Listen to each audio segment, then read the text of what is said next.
We're back with another 2021 rookie profile. Is Trevor Lawrence a heat seeker? Watch and find out.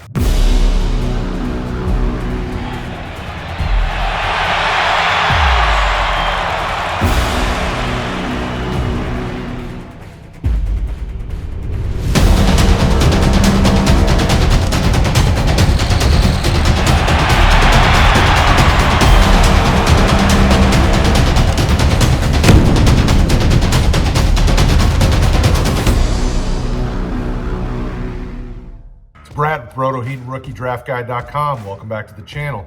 If you're not a subscriber already, do it. If you are, thank you. Drop a like. Let's get this thing up to 200. And don't forget, check out RookieDraftGuide.com. So, Trevor Lawrence, you may have heard of the name. Definitely a big deal. Seems to have been kind of a big deal all throughout high school and even into Clemson. But think about the accolades he had before he got to Clemson. 2018 U.S. Army All-American Bowl selection, 247 composite #1 overall nationally, 2017 Maxwell Football Club Offensive National High School Player of the Year. I mean, this is all stuff before he got to Clemson. Like, he was number one, top of everything. 6'6", 220. He came out of Cartersville, Georgia. There's not much to say about his high school career that wasn't just elite. I mean, everybody thought he was going to be the top dog coming out, and once he got to Clemson, he hit the ground running. When you look at the numbers and when I pull up the stats to see where he was all throughout college, poor kid could have gone pro, after his freshman season. I mean, things just continued to get better.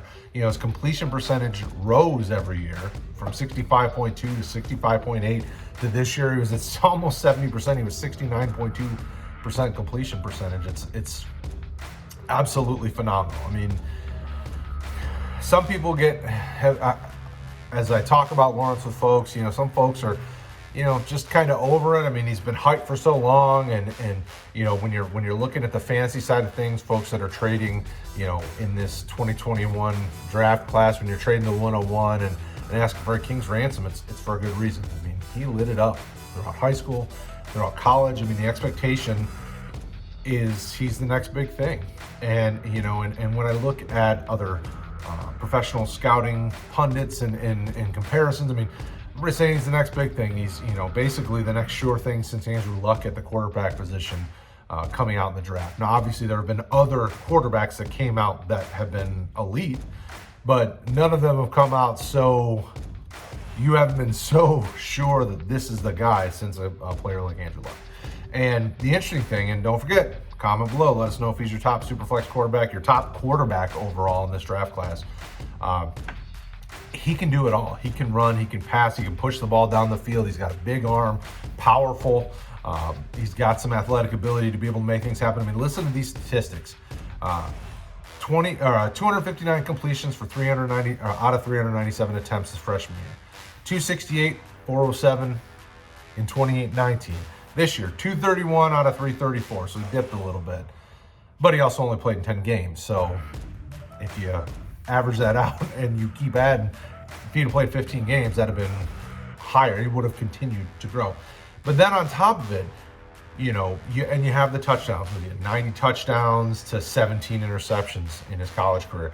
But then you look at the rushing, in 2019, he had 563 rushing yards. And obviously this year it was down to 203. But we can see that this guy can move. And in college, he showed us he can do it all. So the biggest question you have, is he the man?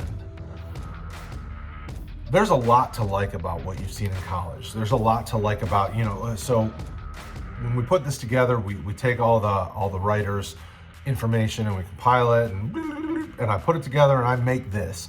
And everybody was very comfortable with Lawrence. Everybody really likes him. The sky's the limit with him. I mean, anybody you talk to, and on the Roto team, it's no different. He's got good game film. He's got great game film. He also has some that he probably wish he had back. Think about Georgia Tech in 2019. Not his best showing. But then think about, Virginia this year. I mean, just elite.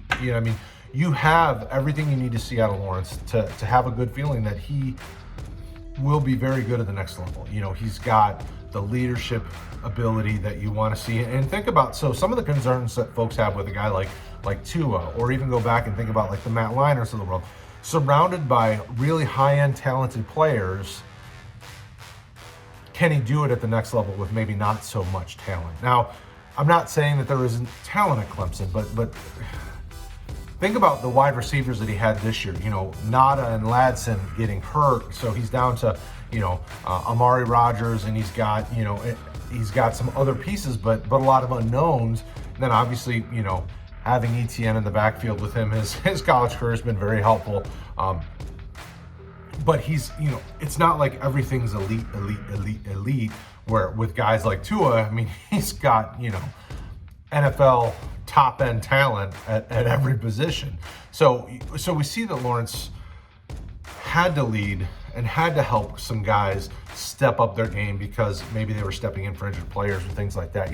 Lawrence has the ability to raise up the level around him if things aren't all high end like we saw with some of these guys. He does a great job blending, the ability to be aggressive with being smart and being kind of managerial about how he handles moving the ball around and distributing and things like that.